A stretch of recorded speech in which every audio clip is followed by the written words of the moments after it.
வணக்கம் தோழர்களே. ஏற்கனவே பாட்டாளி மக்கள் கட்சியில பிரளயமே வெடிச்சிட்டு இருக்கு.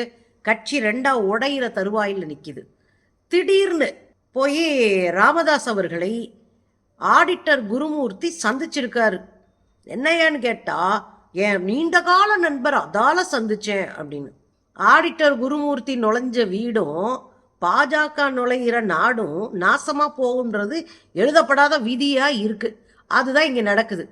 நீண்ட கால நண்பரை போய் பார்த்தாங்களா? யார் இந்த ஆடிட்டர் குருமூர்த்தி? உங்களுக்கு ரொம்ப நல்லா தெரியும். அரசியலை ஃபாலோ பண்ணிட்டு இருக்க அத்தனை பேருக்கும் நல்லா தெரியும். ஆடிட்டர் குருமூர்த்தி ஒரு புரோக்கர், ஆர்எஸ்எஸ் பாஜகவில் இருக்கிற ஒரு புரோக்கர். இவருக்கு என்ன வேலைன்னா கட்சிகளை உடைக்கிற வேலை, கட்சிகளுக்குள்ள கலகத்தை மூட்டுற வேலை. இதுதான் இவருடைய வேலை. அதுக்கு உதாரணம் சொல்லலாம் அப்படின்னா பல உதாரணங்களை தமிழ்நாட்டிலே சொல்ல முடியும். நீங்க தொடக்கத்துல எப்படியாவது ரஜினியை கொண்டு வந்துடணும், ரஜினியை கொண்டு வந்து இங்க ஒரு கட்சியை ஆரம்பிச்சு பயங்கரமா கொண்டு போகணும் அப்படின்னு முயற்சி பண்ணி ரஜினி வீட்டிலே குத்த வச்சு உட்கார்ந்துட்டு இருந்தாரு. கடைசியில் ரஜினி உடல்நிலை சரியில்லை அப்படின்னு சொல்லிட்டு நான் கட்சியும் தொடங்கல, ஒரு மண்ணு வேணாம், எனக்கு அரசியல் வேண்டாம் அப்படின்னு ஒதுங்கிட்டாரு.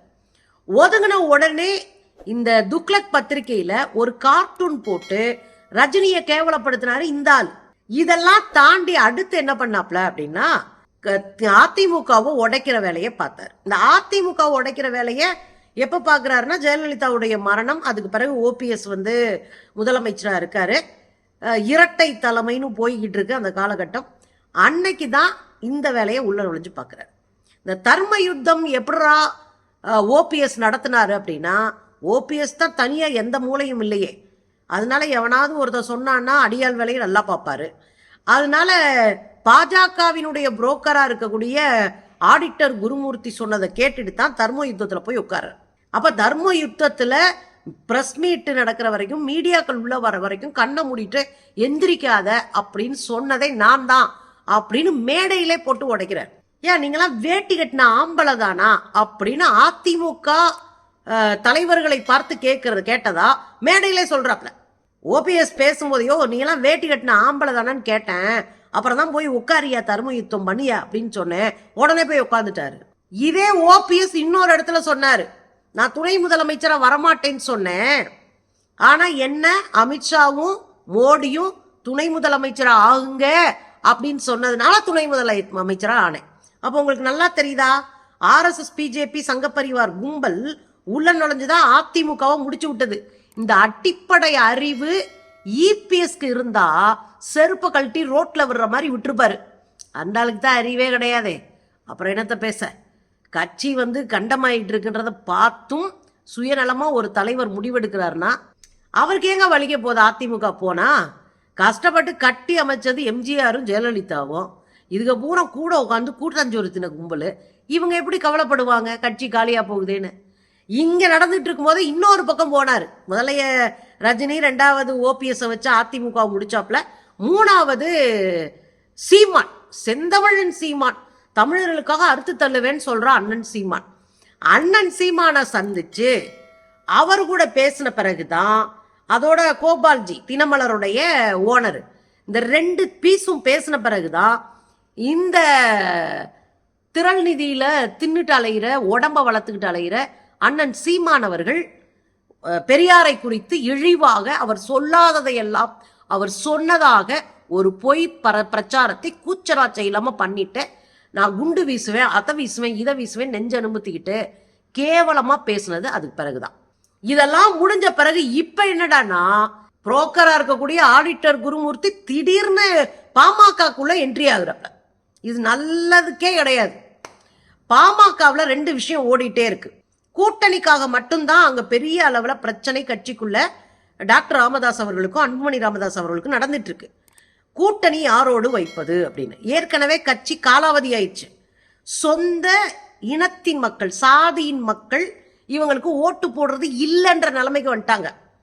காரணம் என்ன அப்படின்னா, 11 வருஷமா அமைச்சராயிருந்த அன்புமணி ராமதாஸ் இந்த வன்னியர் மக்களுக்கு என்ன செய்தார்? அதான் கேள்வி. 11 வருஷமா நீ அமைச்சரா இருந்த இல்ல, வன்னியர் மக்களுக்கு என்ன செஞ்ச? ஒரு பக்கம் நாயக்குறி சுடுற மாதிரி சுட்டு கொன்னா செம்மர கடத்தல் விவகாரத்துல மரவெட்ட போன எளிய ஏழை உழைக்கிற வன்னியர்களை சுட்டு கொன்னான், பதில் கிடையாது. இன்ன வரையும் வன்னியர்கள் ரொம்ப பெரிய அளவுல பொருளாதாரத்தில் கஷ்டப்பட்டு இருக்காங்க. எத்தனை வன்னியர்களை நீங்க பதவியில வச்சீங்க, எத்தனை வன்னியர்களை அரசு போஸ்ட்ல கொண்டு வந்து நிப்பாட்டினீங்க, எத்தனை பேருக்கு நல்லதுனீங்க? 10 வருஷமா அமைச்சரா இருந்த நீங்க என்னத்தை கழட்டுனீங்க நான் கேட்கிறேன். ஒன்றும் பண்ணலங்க. அப்புறம் எப்படி மக்கள் உங்களை நம்பி ஓட்டு போடுவாங்க? இந்த சூழ்நிலையில தான் கட்சி நாசமா போச்சு. கடைசியில காப்பாற்றணும்னா திராவிட இயக்கங்களுக்குள்ள ஒரு கூட்டணியை அமைக்கிறதா நமக்கு சேஃப் அப்படின்னு முடிவு பண்றாரு ராமதாஸ். அவர் ஒரு வேளை தெளிவா முடிவெடுத்து இந்த 2024 நாடாளுமன்ற தேர்தல்ல தேமுதிக வந்து அதிமுகவோட போயிருச்சு. இந்த பாட்டாளி மக்கள் கட்சியும் அதிமுகவோட போயிருந்தா மிச்சம் இருக்கிற கட்சிகள் எல்லாம் ஒருங்கிணைந்தா அதிமுக ஒருவேளை வலிமையா இருந்திருக்கலாம், ஒருவேளை 1-2 இடத்த பிடிச்சிருக்கலாம். அதை விட்டுட்டு செதறி போனது இருக்கு இல்லையா, அதிமுகவை விட்டுட்டு போய் பாஜக கூட சேர்ந்து ஒன்னும் இல்லாம போனது அன்புமணியினுடைய ஐடியா. அப்பதான் இவர் என்ன சொல்றாருன்னா, நான் அதிமுக கூட போனா 2-3 சீட்டாவது கிடைச்சிருக்கோம், ஜெயிச்சிருக்கிறதுக்கு வாய்ப்பு இருக்கு, திராவிட கட்சிகளோட சேர்ந்து கூட்டணி வைக்காம கட்சியை நாசம் பண்ணிட்டாருன்னா அமித்ஷா வர்ற அன்னைக்கு அன்புமணி ராமதாஸ் தலைவர் இல்லைன்னு அறிவிச்சாரு. ஏன்னா எப்படியும் போய் கூட்டணியில போய் மேடையில உட்கார்ந்துருப்பான், நம்ம வந்து சொல்றதை கேட்க மாட்டான் நம்ம புள்ள அப்படின்னு பயந்துட்டாரு. அதனாலதான் அவர் என்ன பண்ணாரு, அன்புமணி ராமதாஸ் அவர்களை நீ தலைவனே இல்லைன்னு சொல்லிட்டாரு. அதுல இருந்தா பிரச்சனை ஆகுது. அங்க பெரிய கலவரமே ஆயிப்போச்சு. தேசிய ஜனநாயக கூட்டணி பிரஸ் மீட், என்டிஏ கூட்டணி பிரஸ் மீட் அப்படின்னு போட்டுட்டு மத்தியானத்துக்கு மேல அதை பாஜக பிரஸ் மீட் ஆக்கி அதுக்கப்புறம் அண்ணாமலைய பதவியை விட்டு தூக்குனதுக்கு அப்புறம் இவங்கெல்லாம் போய் கூட்டணியில சேர்ந்து வெட்ட போற ஆடு மாதிரி கையை கட்டி நின்னுகிட்டு, நம்ம அண்ணன் இபிஎஸ் தான் வெட்ட போற ஆடு மாதிரி கையை கட்டி நின்று நிபந்தனையற்ற ஒரு கூட்டுறவுல நிபந்தனையற்ற கூட்டணியாக மாறி இருக்கிறது. இந்த சூழ்நிலையில தான் திமுகவை ஒழிக்க வேண்டும். திமுகவை ஒழிக்கிறதா இருந்தா நீங்க எல்லாரும் கூட்டணியா சேர்ந்து ஒரு வேலையை பார்க்கணும் அப்படின்றதுக்காக நேத்து இதே புரோக்கர் குருமூர்த்தி இங்க தைலாபுரம் போயிருக்காரு. பாட்டாளி மக்கள் கட்சியினுடைய நிறுவன தலைவராக இருக்கக்கூடிய ஐயா ராமதாஸ் அவர்களை சந்திச்சிருக்காரு. 3 மணி நேரம் பேசியிருக்கிறாங்க. என்ன பேசினாங்க?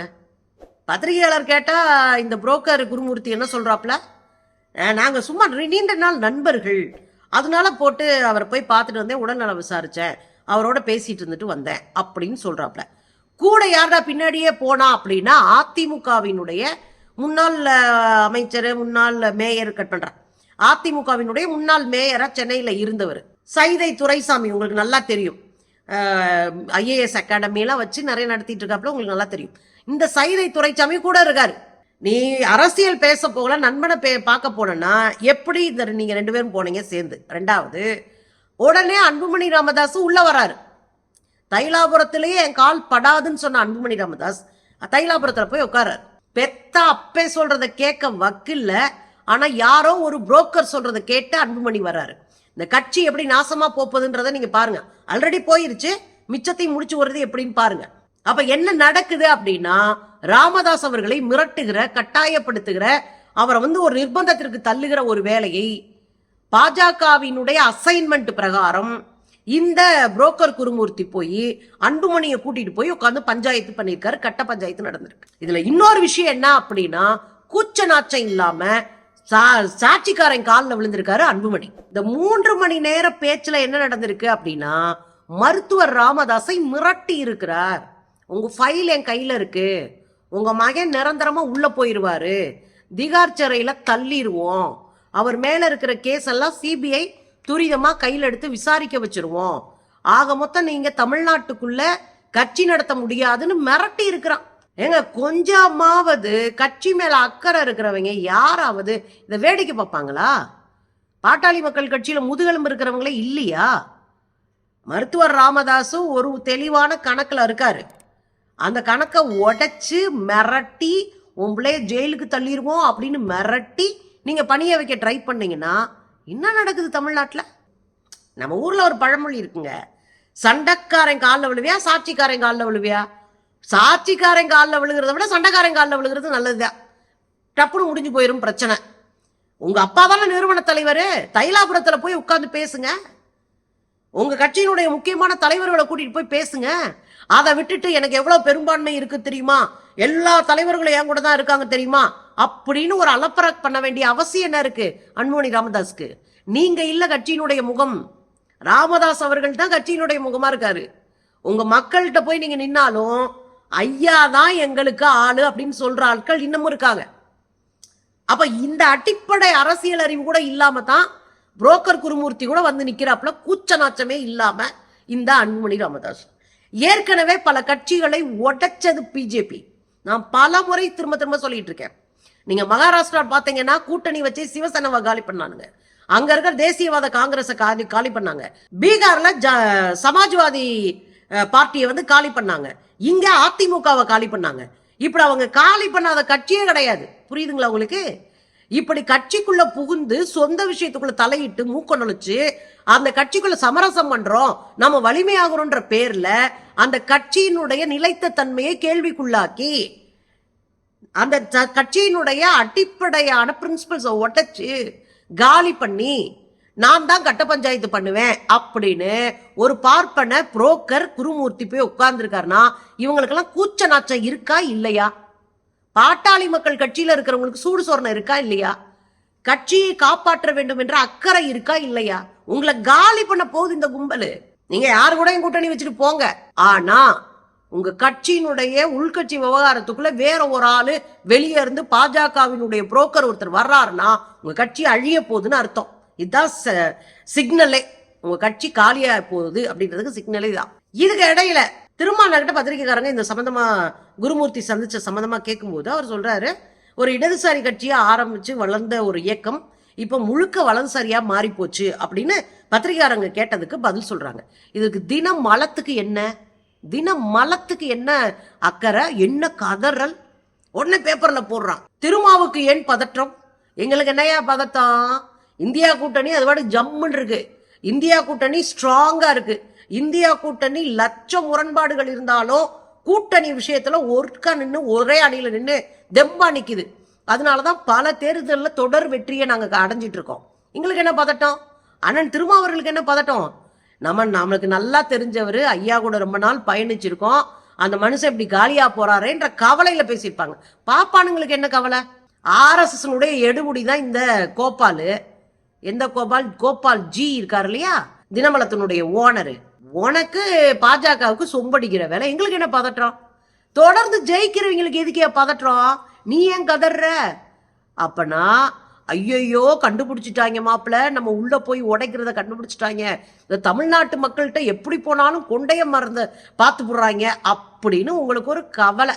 நான் சொல்றேன், கொண்டைய மறைங்க, காவி கொண்ட பளிச்சுன்னு தெரியுது, பல்ல காட்டிட்டு நிக்குது, அதை மறைச்சிங்கன்னா